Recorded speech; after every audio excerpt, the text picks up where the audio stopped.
The first night is when my wife had to lay down next to the crate. The biggest challenge we had, and still have, as we probably might know, is our first dedicated puppy star of the week. So we're going to go and meet the lovely Bella the Beagle and find out a little bit more from Chris about his experience of puppy ownership. Okay, here we are again for Star of the Week. This week we are celebrating a star from our puppy academy, the lovely Bella the Beagle here, who has displayed tremendous progress both in behaviour and with obedience training as well. And Chris has been kind enough to come and chat to us today about her. Thank you, Chris. Oh, thank you for recommending her. That's okay, it's an absolute pleasure, well deserved. Tell us a little bit about what the process was like of getting Bella. You know, why did you get a beagle? How did you end up getting Bella specifically? Yeah, so we've been talking about getting a dog for quite a while now. Yeah. And jobs, work, you know, it was always quite a challenge because we always had to make sure someone was home. We didn't feel like it was right to get someone and, you know, get a little pup and then all of a sudden she's in kennels for 3 or 4 days. So, of course. But my job changed at the start of this year, so it gave me more flexibility working at home. And we've always loved dogs. We've always wanted a dog. So we thought, let's go for it. Okay. And we started researching at the start of the year. Yeah. And I don't know if you know these like online things about how you know put your preferences. Yeah, in match your lifestyle and personality to a certain breed. And we did about 4 of them, and every single time Beagle came up in the top 3. That's incredible. Yeah. And what sort? Do you mind me asking what sort of characteristics or attributes or lifestyle choices were you putting into that? We were kind of active, so we wanted an active dog because we felt like walking was quite important. Yeah. And like loyal, you know, kind of, and to be fair, I just like the look of them as well. Yeah. You know, they're very cute. Yeah, they are. They are. But we were just looking for something that was kind of just in case if we had kids later on, or of course, we wanted another dog. You know, something that was just kind of easy to interact with at home. Yeah, because beagles have usually got a tremendous temperament, haven't they? They do. Yeah. It's just when she's either tired or bored. Yeah. You know, that's we're still trying to figure that a little bit out. But that's why we've got the prongs and everything. Oh, brilliant. Well, you're very well equipped, and I can see you're quite adept at giving her some stimulation at home. Okay, so you did your research. Yes. You decided to get a beagle. Yeah. And then obviously the process of getting her and the rest of that. What was that like when you brought her home? And tell us a little bit about that. Oh, come get it. There was 2 steps to it really. So the first time we saw her when she was only a real little puppy, and you know we could fit her in the palm of your hand, which was crazy. And it was just you just kind of felt it was right, but it was just amazing just to kind of think this could be ours. Yeah. And you know what they say is, you know, the dog chooses you and stuff. Of course. So at the time we were in a hut. There was the mum and then there was 4 girls. Yeah.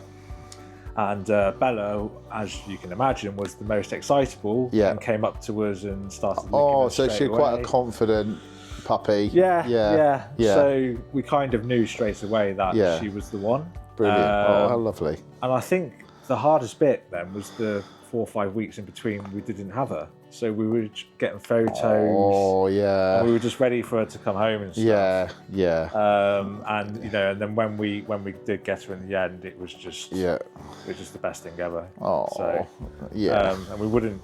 My wife says it all the time. We wouldn't trade it for anything in the world. Oh, bless you. Oh, she's a lucky girl. She's got a lovely home. But obviously, it is lovely getting a puppy. And as I said, it's one of the best experiences you can have in life.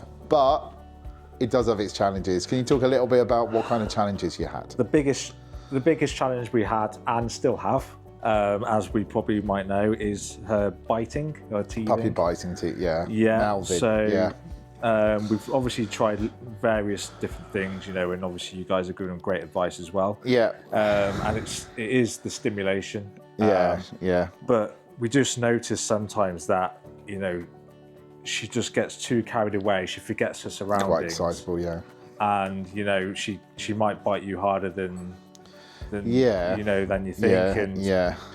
So the puppy mouthing. Anything else that you struggled with?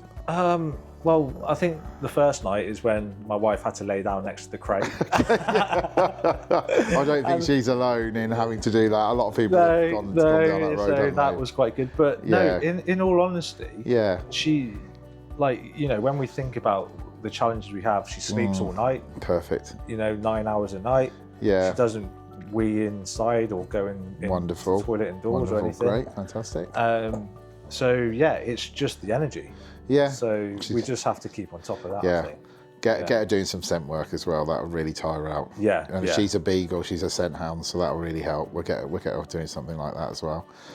Okay, so and then obviously you decided to go and get her trained, like all excellent puppy owners do. Tell us a little bit about what that process was like. What was that experience like? So we were lucky enough for you to have come to Pup Club. Yeah. And tell us a little bit about the training and what happened there. Yeah, so we actually got recommended by someone on the estate. So that's so lovely to hear. Yeah, which was really good because I think we were just looking around, and I think we always try and look at the balance between costs, because obviously it can be quite expensive. Indeed. And you know how much we kind of want to invest in her training. Of course. So we were looking around and obviously got the recommendations. So I think you guys offered quite a good package, because you had all of like the additional walks, you know, on the app where you had to do all the other calendar of social events, etc. alongside the training. So there was a lot more to offer than just kind of 6 classes. So we went, and we didn't really know what to expect, because we didn't know. You know, what does week 1 entail, 2, 3, 4, 5, 6, and I think what was great about it is we were only doing a few things each week, but it's about mastering those things. Yes. Okay. Because then when you take it home, you don't have to think about 10, 15 different things that you have to figure out. Of course. We did 2 or 3, and you just repeat them. Just repeat it. Yeah, get it reliable. Extend all the criteria for each one and just get them really nicely embedded. Yeah. Brilliant. And you've done really well. I mean, she's doing fast. Tell me, and how has she changed since the training and where she is now? Well, apart from the size. Yeah, apart from size. No, I think she's a lot more attentive in kind of listening to us. And having the key signals, so kind of stop, you know, come, you know, all the different hand gestures as well. All the cues. She's very good at that. You know, she understands what she is allowed and what she's not allowed to do. And I think it's just from her, because beagles are quite smart anyway. I think they catch on quite quickly. Yeah, absolutely. They are a clever breed. So I think every time we started to train her with something else, it was quite quick. You know, she learned it quite quick as well. And then we just kind of adapt it to our day-to-day routine. So, brilliant. Fantastic. Like when we're going on walks, we go to the curb and she sits without us even having to say sit down. She knows those kind of things. And you know, as I was saying, she's, even if she's 15 yards down the road, she's always looking where we are. Fantastic. So she's not, I feel like, you know, she could be quite good at walking off the lead in maybe 6 months to a year as well. So. Absolutely. I think if I may say so, what you're talking about is absolutely key. What you've done is embed it into your routines. So many people think, oh, I've got to train a puppy, and then always dedicate a lot of time to it, and actually it's interlacing it into your normal everyday routine. So she's learning. Puppies are learning all the time, aren't they? Absolutely. You want them to be. You want them to be learning the right thing all the time. So what you've done is absolutely fantastic. And you guys gave us the lessons were really, you know, consistent but easy to understand as well. So you weren't treating us like idiots, but you were treating us like we haven't done this before, and you made it very clear as well, which was really, really helpful. You know, all the trainers have been, you know, giving us advice when we were talking about little things, how Bella's improved on her walking. Yeah, absolutely. It's the little things. It's not. Yeah. You just don't think of it as just a structured kind of 6 weeks and this is what we've got to do. It's like just get all the other stuff as well at the same time, which is really helpful. Oh, well, that's so lovely to hear, Chris. And what advice would you give to someone about to get a puppy from your viewpoint? Because obviously, I just feel like you've successfully gone through a huge learning curve yourself. I think one thing is definitely do your research. Yeah. So definitely do your research and know and kind of pick something that will go balance well with your kind of life at the moment. You're going to have to sacrifice stuff, but if you've got kids or you know, if you don't have a lot of space, you've got to think about that as well. Yeah. And you've got to kind of have that kind of personality for that suits you. Because I've seen it before where people get dogs and 3-4 months later they give them to like rescue centres. Yeah, it's awful. Absolutely awful. Yeah. So you have to be really committed to it. For sure. Because it's not fair on the pups as well. Of course. Yeah. And she's part of our family now. So. Oh, it's so lovely. Yeah, I think people forget how difficult it can be for a puppy or dog to settle. And as you're saying, it takes a lot of work, a lot of patience, a lot of research, and a lot of work generally, really. But it's so worth it.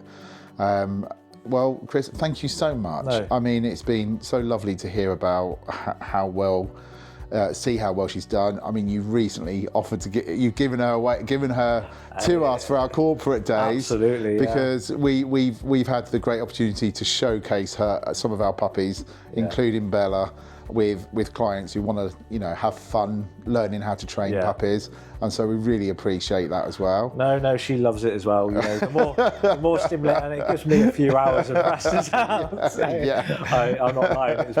No, but obviously, it's just good that you guys consider that we're doing the right things and you see her progress. So we're not, we feel like we've done the right thing as well. It's not like this has been a waste or anything. Oh, certainly, certainly. It's really good. And it's so lovely for us to have lovely clients like yourself who put in the work, but also, work with us and help the wider community, and even talking to us today is really helpful to some people who might be going through some challenges with their puppy, who knows. So thank you so much, Chris. Thank you very much for your time today. It's an absolute pleasure, and we'll see you at training soon. Yeah, good to see you. Thank you. Thank you. Bella, stop. Yes, good girl, well done. Yeah, clever girl. Bella, come give one. Yeah, good girl. Good girl. Come, let's go. Heel. Good girl. Good girl. Well done. Heel. Come, let's go. Heel. Good heel. Good girl. Well done.